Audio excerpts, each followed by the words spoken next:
జరిగేది జరక్కమానదు. అయినా ప్రయత్నించడంలో తప్పే లేదన్న ధోరణితో అక్కడ రెండు వర్గాలు భీకరమైన పోరాటం చేస్తున్నాయి. ఆ పదవి ఒక పార్టీకి సొంతమైన పంతం పట్టి మరో పార్టీ నేతను దించడంలో సక్సెస్ అయ్యారు. మరోమారు ఆ ఎన్నికను పూర్తి చేసేందుకు నోటిఫికేషన్ జారీ అయింది. దీంతో రెండు పార్టీలు చకచక పావులు కదుపుతున్నాయి. పదవి మా కాకుండా ఎక్కడికి పోదు అనేటువంటి ధీమాతో ఒక పార్టీ ఉంటే, చాప కింద నీరులా మరో పార్టీ ముమ్మర ప్రయత్నాలు మొదలుపెట్టేసింది.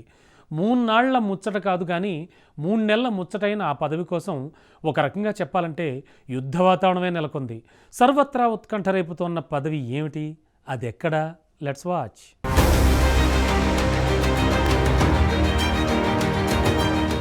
అదృష్టమో దురదృష్టమో కానీ కడప జిల్లాలో ఎన్నికల ప్రభావం తీవ్ర ఉద్రిక్తతలకు తావిస్తుంది.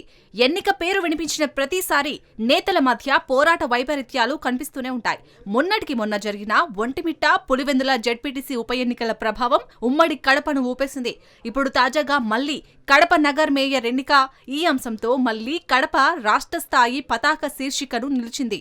ఇందుకోసం ఇప్పటికే అధికారులు అన్ని రకాల ఏర్పాట్లు, ముందస్తు చర్యలు తీసుకున్నారు.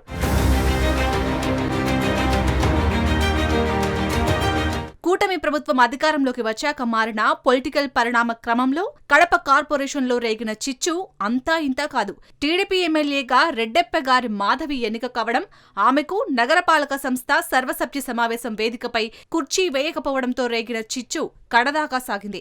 నగర మేయర్గా ఉన్న సురేష్ బాబును ఆ కుర్చీ దించేంత వరకు సదరు ఎమ్మెల్యే మాధవిరెడ్డి పోరాటం చేశారు. మంగమ్మ శపథంలా మంకుపట్టి ఆయన్ను పదవి నుంచి దించేశారు.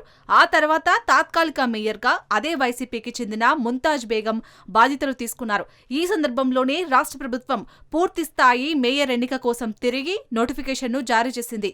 రేపు అంటే 11న కొత్త మేయర్ను ఎన్నుకునేందుకు సుముహూర్తాన్ని ఖరారు చేసింది.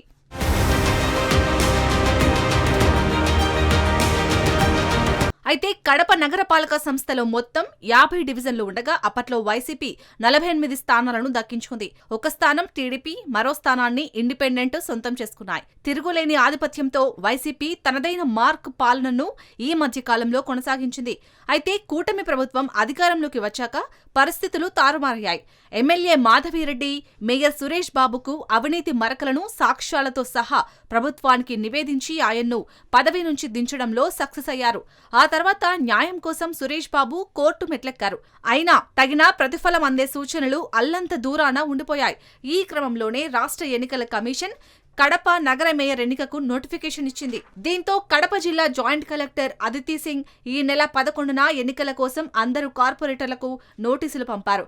11న జరిగే మేయర్ ఎన్నిక కోసం క్రమం తప్పకుండా హాజరు కావాలంటూ ఆదేశాలు జారీ చేశారు. ఇందుకు సంబంధించి అధికారులు అన్ని రకాల ఏర్పాట్లు పూర్తి చేశారు. కాగా నగరపాలక సంస్థలో మొత్తం 50 డివిజన్లలో ప్రస్తుతం వైసీపీకి కావలసినంత మెజార్టీ ఉండనే ఉంది. అయితే ఇటీవల జరిగిన పరిణామ క్రమంలో టీడీపీలోకి 7గురు చేరిపోయారు. మరో 2 కార్పొరేటర్లు మృతి చెందారు. ఇవన్నీ పోను ఇంకా వైసీపీకి 39 మంది కార్పొరేటర్ల బలం ఉండనే ఉంది. అయితే ఇదే కొత్త మేయర్ పదవి కోసం వైసీపీలో గ్రూపు రాజకీయాలు పెచ్చరిల్లినట్టు తెలుస్తుంది. దాదాపు 5గురు కార్పొరేటర్లు ఆ పదవి మాకంటే మాకు కావాలంటూ పోటీలు పడుతున్నారు. దీంతో వైసీపీ శ్రేణులు ఒకంత ఆందోళనకు గురవుతున్నాయి. పదవి కోసం జరుగుతున్న పోరాటంలో ఏం జరుగుతుందో అంటూ ప్రధాన నేతలు కలవరపడుతున్నారు.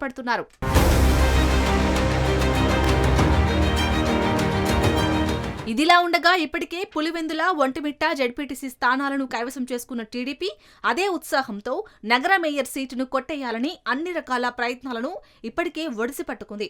వైసీపీ చర్యలను అన్ని రకాలుగా డేగ కళ్లతో పసిగడుతూనే తన సత్తా ఏమిటో చూపించాలని వ్యూహం సిద్ధం చేసుకుంది.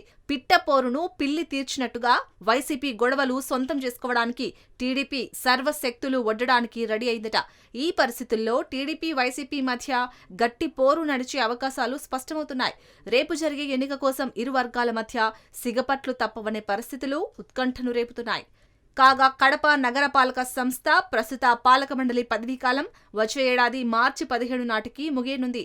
మహా అంటే 3 నెలలకు పైబడి కాలపరిమితి అన్నమాట. ఈ 3 నాళ్ల ముచ్చట తీర్చుకోవడం కోసం రెండు పార్టీలు పంతాలకు పోతున్నాయి. పట్టుదలను సాధించుకోవాలనుకుంటున్నాయి. ఏదేమైనా మేయర్ ఎన్నిక మాత్రం ప్రశాంతంగా జరగాలనుకుంటున్నారు అందరూ. అయితే ఏం జరుగుతుందో చూడాలి మరి.